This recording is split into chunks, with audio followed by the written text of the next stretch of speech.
Existe um momento silencioso na vida de quase todo mundo em que algo se fecha por dentro.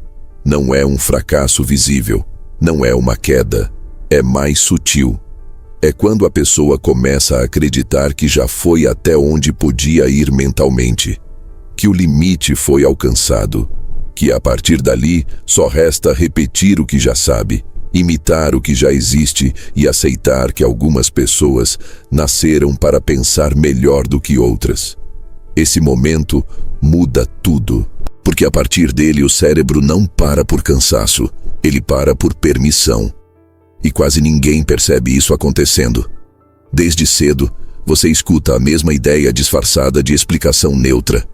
Uns são inteligentes, outros são normais. Alguns são superdotados. A maioria não é. Essa divisão parece inocente, quase científica, mas ela não foi criada para descrever a realidade. Foi criada para organizar comportamento, para definir quem questiona e quem aceita, quem avança e quem se adapta. Quando alguém acredita que inteligência é um traço fixo, algo que vem pronto de fábrica, o esforço muda de lugar. A curiosidade diminui. O risco de pensar diferente parece inútil. A pessoa passa a se mover dentro de trilhos invisíveis. Não porque alguém a empurrou, mas porque ela mesma decidiu que não adianta sair deles. E isso pesa. O rótulo superdotado nunca foi só sobre capacidade. Ele funciona como uma autorização social para pensar fora da curva. Quem recebe esse selo pode errar, questionar, ir fundo. Quem não recebe, aprende cedo a se conter. Aprende a repetir bem. Aprende a não incomodar. Aprende a chamar isso de maturidade. Mas maturidade não é parar de pensar. É sustentar o pensamento quando ele começa a dar trabalho. O problema não é acreditar que algumas pessoas pensam rápido. Isso é visível. O problema é acreditar que isso define quem você é. Porque no instante em que você aceita essa hierarquia como destino, seu cérebro entra em modo econômico. Ele para de buscar conexões novas. Para de explorar caminhos longos. Para de sustentar tensão interna. E passa a funcionar apenas para resolver o necessário, não para entender, apenas para responder. Esse é o ponto que quase ninguém nota. A maioria dos adultos não pensa menos porque é incapaz. Pensa menos porque não vê mais sentido em aprofundar. O mundo ensinou que pensar demais é perda de tempo, que questionar demais atrapalha, que ir fundo cansa. Então a mente se ajusta. Ela aprende a sobreviver com pouco alcance. E o mais curioso é que isso não acontece de forma dramática.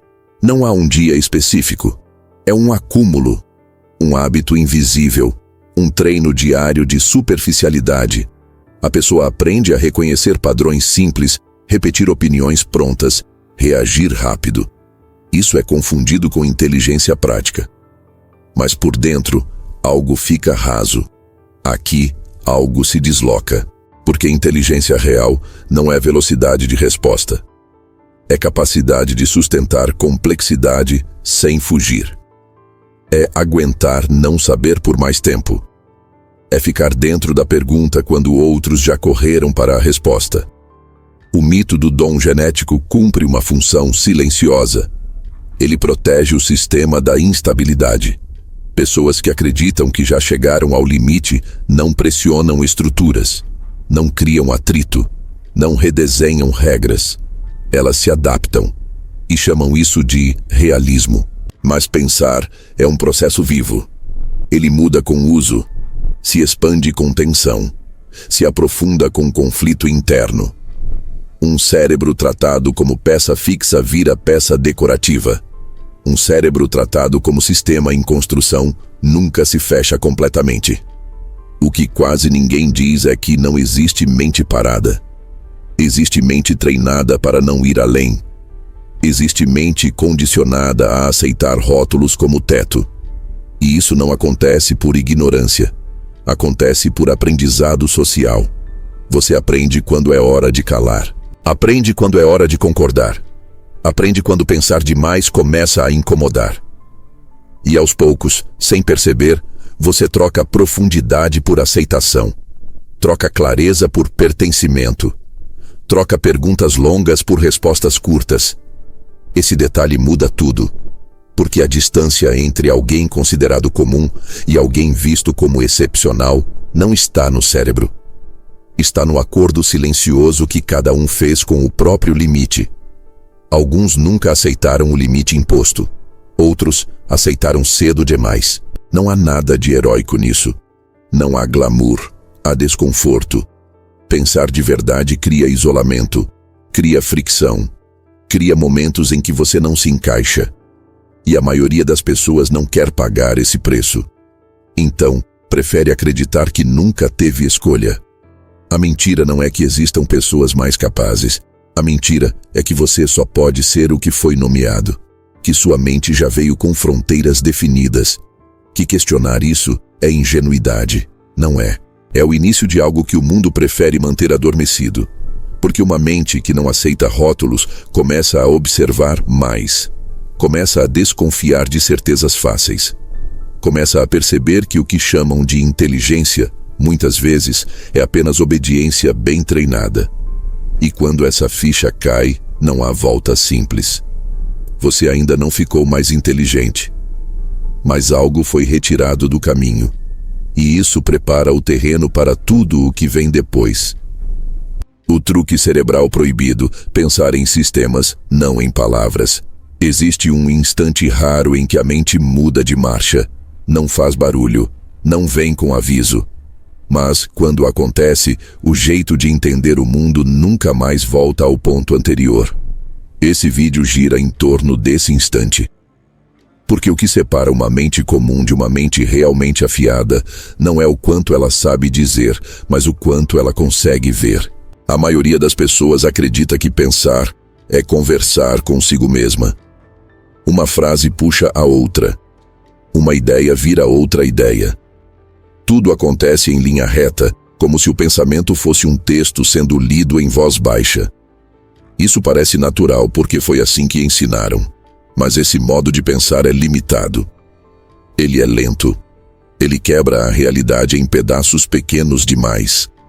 E sem perceber, ele treina o cérebro a lidar apenas com superfícies. Pensar em palavras dá a sensação de controle, mas cobra um preço alto.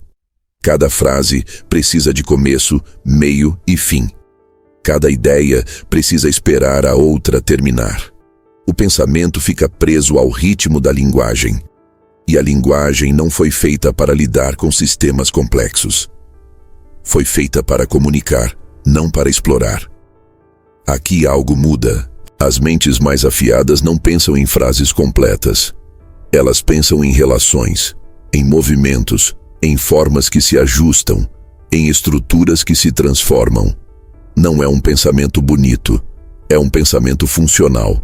Enquanto uma pessoa tenta explicar algo para si mesma com palavras, outra está observando como as partes se conectam, onde a tensão aumenta, onde algo pode quebrar ou evoluir. Pensar em sistemas é abandonar a necessidade de traduzir tudo para frases. É permitir que o cérebro trabalhe com imagens internas, cenários, trajetórias possíveis. Não como fantasia, mas como simulação. A mente começa a rodar situações em silêncio. Testa caminhos sem falar nada. Erra sem registrar o erro em palavras. Aprende sem precisar narrar o processo. Isso assusta porque tira o chão conhecido. Quando você para de pensar em frases, perde a sensação de estar explicando algo para si mesmo. Mas ganha outra coisa: velocidade, profundidade, alcance. A realidade deixa de ser uma sequência de fatos isolados e passa a ser percebida como um conjunto de forças em interação. Esse tipo de pensamento não nasce do nada. Ele surge quando a mente para de perguntar como eu explico isso e começa a perguntar como isso funciona de verdade. A diferença parece pequena, mas muda tudo. Explicação busca clareza externa. Funcionamento busca compreensão interna. E isso pesa, porque ao pensar em sistemas, você começa a perceber padrões onde antes via caos. Começa a antecipar consequências sem precisar listar motivos. Começa a entender pessoas sem depender do que elas dizem. O foco deixa de ser o discurso e passa a ser a dinâmica por trás dele. A maioria das pessoas nunca acessa esse modo de pensar porque ele não é valorizado. Não gera respostas rápidas, não cabe em provas, não impressiona em conversas rasas. Ele acontece no silêncio, no tempo longo, na observação paciente. E isso vai contra tudo que o ambiente moderno recompensa. Mas quando esse truque cerebral é ativado, algo estranho acontece. O mundo parece mais previsível. Não porque ficou simples, mas porque suas engrenagens ficam visíveis. Você começa a notar repetições de comportamento, reações automáticas, sequências que se repetem com pequenas variações, e sua mente para de correr atrás de informações soltas. Ela começa a organizar. Pensar em sistemas exige abandonar a necessidade de conclusão rápida. Exige sustentar imagens mentais incompletas. Deixar ideias em aberto. Permitir que várias possibilidades coexistam sem escolher uma imediatamente. Isso cria desconforto. Mas é nesse desconforto que a inteligência se expande. Enquanto a maioria precisa de certezas para seguir, esse tipo de mente aprende a se mover dentro da incerteza. Não reage. Observa. Ajusta. Espera. A palavra perde importância. O movimento ganha. Esse é o truque que quase nunca é ensinado. Não porque seja complexo demais, mas porque é difícil de controlar. Uma mente que pensa em sistemas não aceita respostas prontas. Ela testa, confronta, desmonta, reconstrói. E isso a torna imprevisível. Você não fica mais inteligente no sentido tradicional. Você fica mais perigoso no sentido estratégico, porque começa a ver antes, a entender antes, a agir com menos desperdício.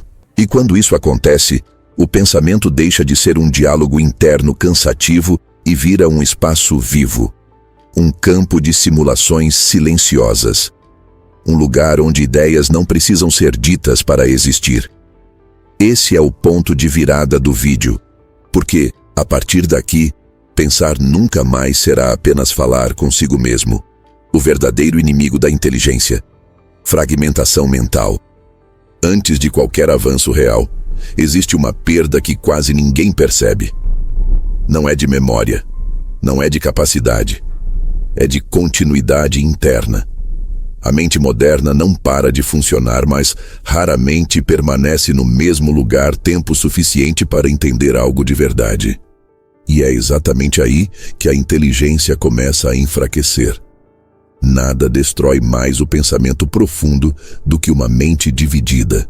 Você pode sentir isso no corpo. A dificuldade de sustentar uma ideia sem checar algo.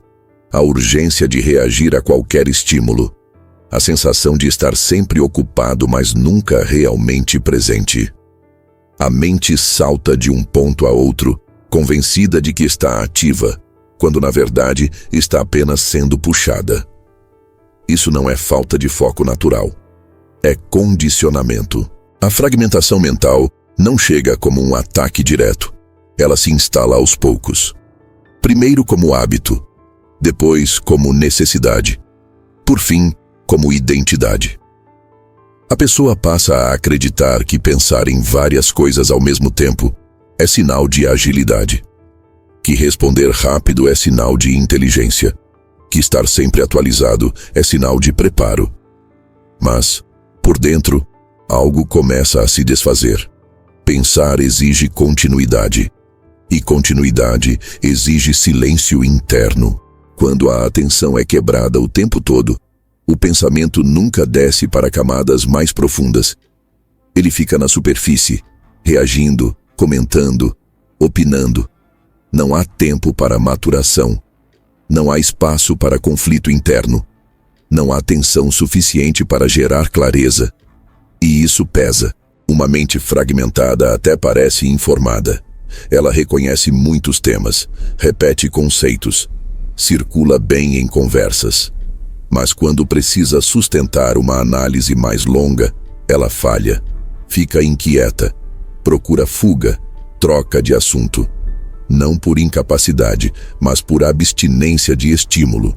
O cérebro se acostuma ao curto prazo, a recompensas rápidas, a mudanças constantes, e passa a rejeitar qualquer coisa que exija permanência.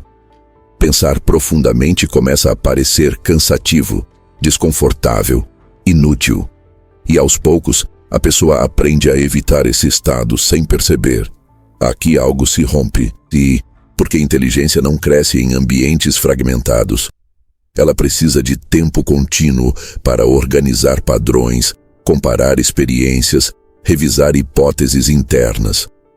Quando a mente é interrompida o tempo todo, ela perde a habilidade de manter uma linha interna estável.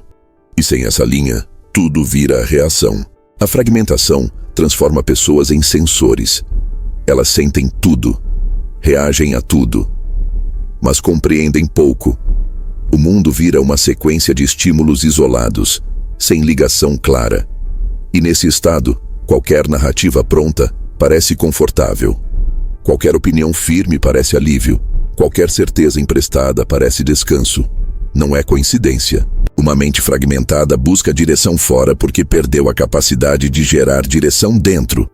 Ela se ancora em vozes externas porque não consegue sustentar a própria. E isso a torna previsível, fácil de conduzir, fácil de agitar, fácil de acalmar. Esse detalhe muda tudo, porque o oposto da fragmentação não é concentração forçada. É integração. É quando a atenção deixa de se espalhar e começa a se juntar em um único ponto. No começo, isso incomoda. O silêncio interno assusta. A ausência de estímulo cria ansiedade. A mente procura algo para reagir, qualquer coisa. Mas se a pessoa não foge, algo acontece. O pensamento começa a desacelerar. Não para. Aprofunda. Ideias que antes pareciam soltas começam a se conectar. Perguntas antigas reaparecem com mais clareza. Contradições internas ficam visíveis. E pela primeira vez em muito tempo, a mente não está apenas ocupada, está trabalhando. Esse estado é raro hoje porque ele não é reforçado. Não gera curtidas. Não gera resposta imediata. Não gera validação externa. Ele acontece longe do olhar dos outros. E por isso, quase ninguém treina essa capacidade. Mas é nesse espaço que a inteligência real se forma. Quando a atenção se consolida, o pensamento ganha peso. A pessoa começa a perceber nuances, mudanças pequenas no comportamento alheio, padrões que se repetem, motivos escondidos sob discursos simples. O mundo deixa de parecer confuso e passa a parecer organizado por forças que se repetem. Não é mágica, é continuidade. Uma mente inteira pensa melhor do que uma mente rápida, porque ela não desperdiça energia reagindo. Ela observa antes, ela compara antes, ela escolhe depois. E essa ordem muda completamente a forma de agir. A fragmentação, por outro lado, mantém a pessoa sempre ocupada, sempre cansada, sempre atrasada em relação ao próprio entendimento. Ela vive respondendo ao que já aconteceu, nunca antecipando o que está por vir. E quando alguém recupera a capacidade de sustentar a atenção, algo silencioso se instala. Uma calma estranha. Uma clareza que não depende de respostas prontas. Um senso de direção que não precisa ser explicado. Isso prepara o terreno para o próximo movimento. Porque uma mente integrada começa a operar em outro nível. E a partir daí, pensar deixa de ser um ruído constante e vira uma ferramenta precisa. Inteligência maquiaveliana, soberania mental e vantagem invisível. Existe um tipo de inteligência que quase nunca é admirada em público. Ela não se exibe, não tenta convencer, não entra em disputa aberta. Ainda assim, quando está presente, muda o equilíbrio de qualquer ambiente. Pessoas sentem antes de entender. Algo no ar fica diferente, menos ruído, mais cuidado. É sobre isso que este momento do vídeo trata. Até aqui, Falamos de como a mente se expande e se organiza. Agora, o foco muda. Não é mais sobre pensar melhor. É sobre não ser conduzido. A maioria das pessoas acredita que poder está em falar bem, reagir rápido ou impor opinião. Mas quem observa com atenção percebe outra coisa. Quem realmente tem vantagem quase nunca precisa mostrar. Age pouco, espera muito, escolhe quando entrar. E quando entra já conhece o terreno. Isso não nasce de frieza, nasce de soberania interna. Uma mente soberana não está em guerra com o mundo. Ela simplesmente não se oferece como campo de batalha. Emoções existem, mas não governam. Opiniões externas aparecem, mas não definem direção. Pressões surgem, mas não geram urgência. A pessoa continua inteira, enquanto o ambiente tenta puxá-la. Esse é o ponto em que a inteligência deixa de ser habilidade e vira posição. A vantagem invisível começa quando alguém para de reagir automaticamente. A maioria responde por hábito, por medo de parecer fraca, por necessidade de aprovação, por impulso. Já uma mente soberana cria espaço entre estímulo e ação. E nesse espaço, tudo muda. Porque ali nasce a escolha. Aqui, algo se aprofunda. Quem desenvolve esse tipo de inteligência começa a ler situações antes que elas se revelem por completo, não por adivinhação, mas por padrão. O tom de voz, o tempo da resposta, a insistência fora de lugar, o silêncio mal encaixado, pequenos sinais que passam despercebidos para quem está emocionalmente envolvido. Essa leitura não é emocional, é estrutural. A pessoa não tenta entender o que o outro sente. Observa o que o outro faz quando acredita que está no controle. E isso revela mais do que qualquer discurso. A vantagem invisível não está em manipular. Está em não ser manipulado. Está em perceber quando alguém tenta apressar, confundir, seduzir ou provocar. E ao perceber, não reagir. Permanecer estável. Deixar o outro se expor sozinho. Isso pesa, porque o mundo está acostumado a respostas previsíveis, a defesa rápida, ao ataque imediato. Quando alguém não entra nesse jogo, gera desconforto. O outro fala mais, explica demais, repete, se contradiz e, sem perceber, entrega tudo. Uma mente soberana não disputa a narrativa. Ela observa até que a narrativa se desgaste sozinha. Esse tipo de inteligência não busca controle externo. Busca independência interna. A pessoa sabe o que pensa, mas não sente necessidade de provar. Sabe o que percebe, mas não precisa anunciar. Sabe o que vale, mas não negocia por aprovação.